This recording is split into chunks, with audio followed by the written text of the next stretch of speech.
Let's go. Tier 2. Why is Trevor Lawrence in Tier 2? Trevor Lawrence had a phenomenal season last year. That's a good question. I'm not going to argue that one. Yeah, and it's because of the new regime with Doug Peterson in Jacksonville. The Jaguars. You see him in tier 3 or 4? I say 3. I'll put him in 3. I'll put him in 3 for right now. Who do you move up into 2 in his place? Man, Matthew Stafford. I'm going to put a healthy Deshaun Watson, locked in, no issues off the field. He's a Tier 2 guy. He's definitely a Tier 2 guy. Now, do we keep the parameters though of they have 3 quarterbacks at Tier 1, 4 at Tier 2? Because I think if we keep the parameters, then that again kind of guides how many guys can be there, and we have to truly say who's there versus the thing, man. In tier 3, they got 8 people. So I don't necessarily think they have any rhyme or reason as to how many people they're putting in the tier categories. Mm-hmm. I'm just giving my candid feedback on the list and a few things they could tweet. That's just me. So we move Deshaun Watson in Tier 2, Matt Stafford in Tier 2, Trevor Lawrence down to Tier 3. Yes. Okay. Herbert and they can stay. And Lamar Jackson stay. Hurt stays. Yeah. And you got Russ going up to Tier 2 as well. I don't think Russ is a Tier 2 guy anymore, man. Tier 3. I'll leave him at Tier 3. I'll leave him at Tier 3. So I'm going to retract my statement from earlier by saying moving him up to Tier 2. I'm moving him at Tier 3, but I think Russ will cut this season. Broncos country. Let's ride. So we'll see.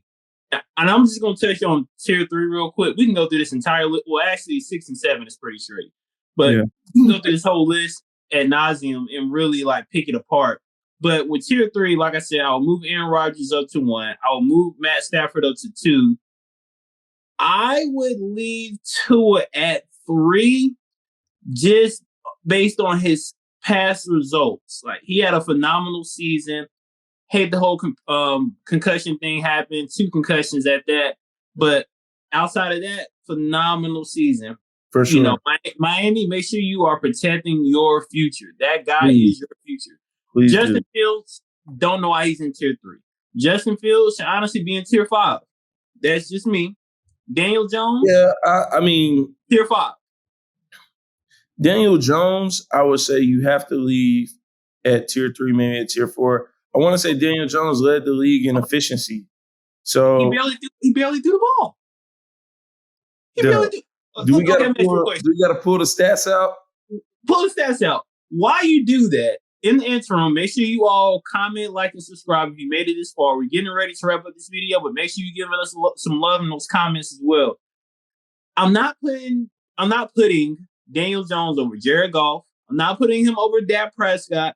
I'm not putting him over Geno Smith. I'm not even putting him over Kirk Cousins. And I'm not putting him over Derek Carr or Jimmy Garoppolo. Okay. So you named a couple guys. He passed for 400. He passed for 400 more yards than Dak Prescott. He, let's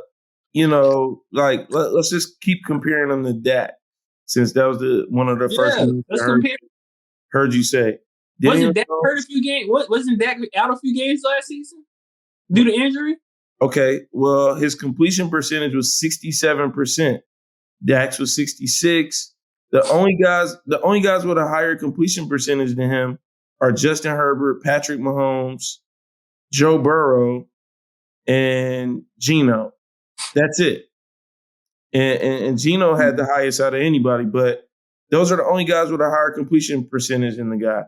He passed. Let's keep looking at it. So you like him at 3. So you like Daniel Jones at 3. I'm not saying he had 3, but didn't you say moving to 5? I said moving to 5, man. I said moving to 5. I think I haven't seen enough. Well, I think what we got to give him credit for is who plays receiver in New York. That's not my problem. But it is his. But who plays receiver? But who plays receiver in Green Bay? Last year he had Alan Lazard. Come on, man. Come on, Alan JT. Lazard is solid. Listen, I put it to you this way, Dub. Everybody that he had playing receiver in with the exception of the one young kid, everybody else that was playing receiver in Green Bay, he brought to New York with him. So it can't be the receivers. Come on, T. Come on, man. I'm just saying. I understand. I'm going to acknowledge. Just give me one guy Daniel Jones had to throw to last year. Okay.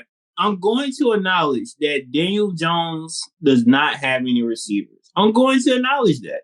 Okay. With the addition of what is his name? Tight end from Raiders, De'Aaron Waller.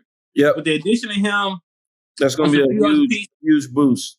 Maybe I can reassess Daniel Jones' positioning on the tier list. Maybe I can reevaluate it.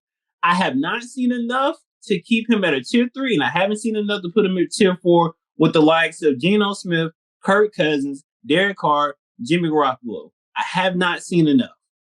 I'll leave it on that note. Yep. Listen, guys, we could talk about this all day. It's almost football season. We're getting too excited.